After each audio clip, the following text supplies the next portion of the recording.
भाजपा की गंगा में डुबकी लगाकर बड़े बड़े पापियों के पाप धुल जाते हैं और भाजपा की गंगा में जाते ही वो अपराधी एकदम से पाक साफ साधु हो जाता है। ये तो सब जानते हैं कि बीजेपी में बड़े से बड़े अपराधियों को शामिल कराया जाता है और उन्हें साफ बता दिया जाता है बाद में लोगों के सामने। लेकिन इस बार भाजपा ने अपने अपराधियों को साफ करने वाले वॉशिंग मशीन में ऐसे शख्स को डाल दिया है जिससे पार्टी में ही बवाल मच गया है।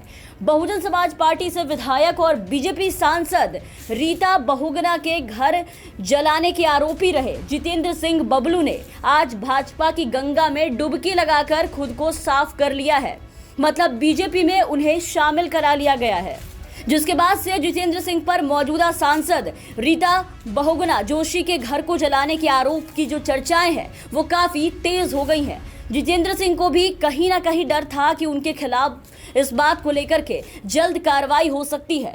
कई दिनों से वो बीजेपी ज्वाइन करने के लिए मुख्यालय से लेकर के बीजेपी के कई बड़े नेताओं से मुलाकात कर रहे थे और देखिए कि आखिरकार उन्हें बीजेपी ने पार्टी में जगह दे ही दी।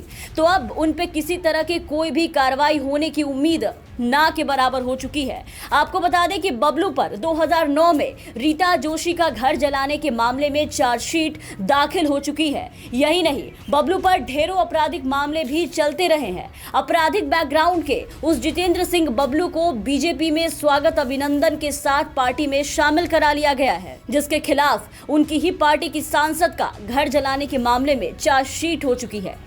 जितेंद्र सिंह बबलू के बीजेपी में शामिल होने के साथ ही रीता बहुगुणा जोशी के 15 जुलाई 2009 को जलाए गए घर की तस्वीरें भी लोगों के जहन में उभरने लगी है। जितेंद्र सिंह बबलू के बीजेपी में शामिल होने को लेकर के रीता बहुगुणा जोशी ने एक वीडियो साझा किया है और सोशल मीडिया में ये कहा है कि इस समाचार को, इस न्यूज़ को देख करके काफ़ी स्तब्ध हूँ, क्योंकि मुझे बहुत अच्छे से याद है कि जुलाई 2009 में जब मेरा घर जलाया गया था तो लखनऊ में उस घर को जलाने में अगुवाई करने वालों में जितेंद्र सिंह बबलू भी शामिल था।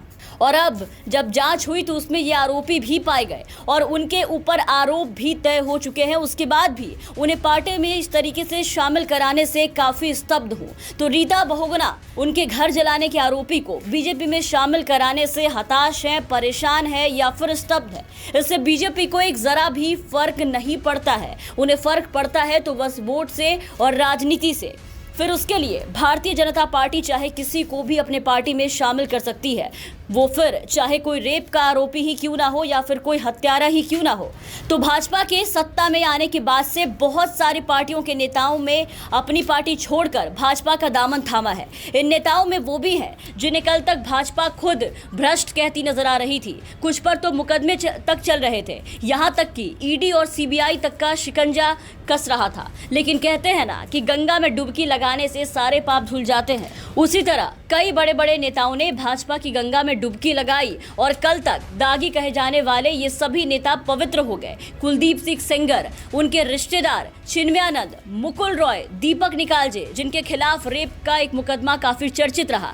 22 साल की एक लड़की ने दीपक के खिलाफ शादी का झांसा देकर रेप और यौन शोषण किए जाने का मामला दर्ज करवाया था। महिला ने दावा किया था कि 18 साल की उम्र में वो जब इंजीनियरिंग की पढ़ाई कर रही थी तो उस वक्त उन्हें पैसों की जरूरत थी। उसी दौरान वो दीपक निकालजे के संपर्क में आई। महिला को लगा कि स्थानीय नेता होने के कारण दीपक उसकी निस्वार्थ भाव से मदद कर रहा है, लेकिन उसकी नीयत कुछ और ही निकली। इसके अलावा पूर्व आरोपी हेमंत बिस्वा शर्मा भी भाजपा में चहेते बन गए थे। बुक्कल नवाब भी कानूनी शिकंजे से पाक निकल गए थे और अब जितेंद्र सिंह भी भाजपा की गंगा में डुबकी लगाकर के एकदम पवित्र हो गए हैं, क्योंकि आने वाले विधानसभा चुनाव में बीजेपी इनको पाक पवित्र बना के लोगों के बीच में उतारेगी।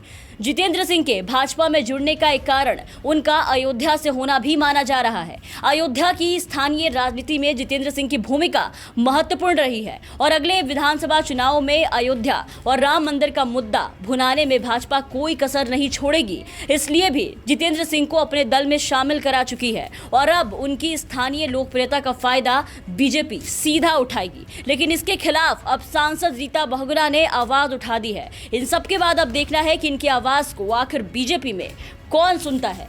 Bureau report, the VPN TV.